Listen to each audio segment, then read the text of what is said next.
All right, so this is how with my Old Town Sportsman 106 powered by Minn Kota.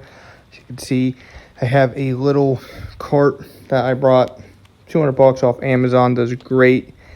Gets me in the proper position to put this thing in because this thing's pretty heavy, especially with the motor and everything. So I'm gonna have to have this and do it. So as right here, what I'm doing is I am basically turning it around to get a better angle to put this kayak on, because this is probably the hardest part. If you guys want to do this, as you can see, I have a Ford Fusion with a little kayak rack on it.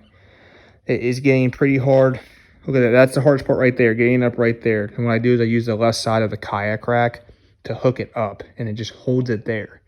And after this, it gets a lot easier. There's two handles on the back of it, and I just bend down, pick those up, and I just push, try to get the kayak in between those two racks, or one on one side so it goes up. And as you can see, I push it up without a problem.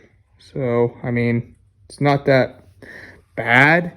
It's pretty easy once you get it up the nose on of it, and you just make sure you center it, and basically that is it. All right, right here, these little yellow things are kayak straps. This is what I do to strap it down. I'm not going to do the full thing, but I'm just going to give you a general idea on how I do this. I have driven this car probably 2 hours on one trip up and back without a problem, and I probably took this out 10 times already, and I had no issues with it. So, I mean, this is probably the cheapest way instead of buying a truck. So what I do is I take that little strap, I put it underneath the kayak rack, then I fling it over. You could go through the handle right there, but today I decided not to. Next, same thing with this one.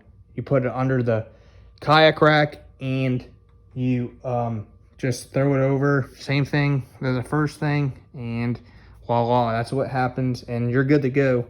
Nothing too special about it. It's pretty easy, and probably take you about 3 or 4 times to get this down. So yeah, that's what I do to do that.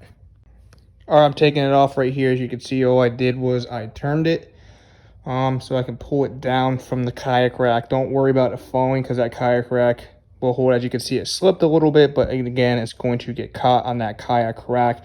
And what I am doing is I am basically pulling it all the way down to get leverage.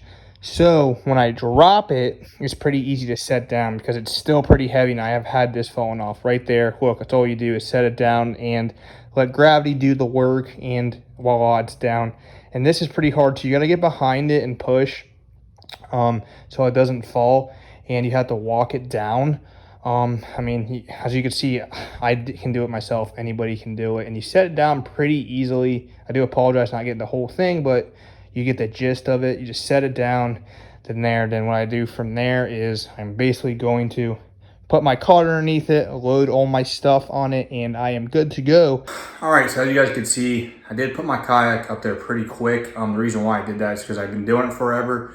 So you can do that. You don't need a truck in order to do it. I mean, I have a Ford Fusion 2010s a year. All you have to do is go and buy a kayak roof and some straps, and you get it on there, and a cart wheel helps. As you can see, put it on there and you're good to go. I mean, you can go anywhere with it. I have gone probably 40, 50 miles out from where I live, up and back, and I have had no problems.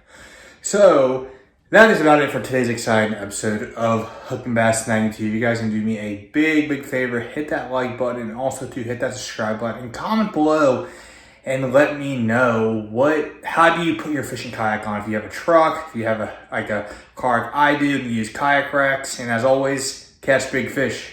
Have a great day.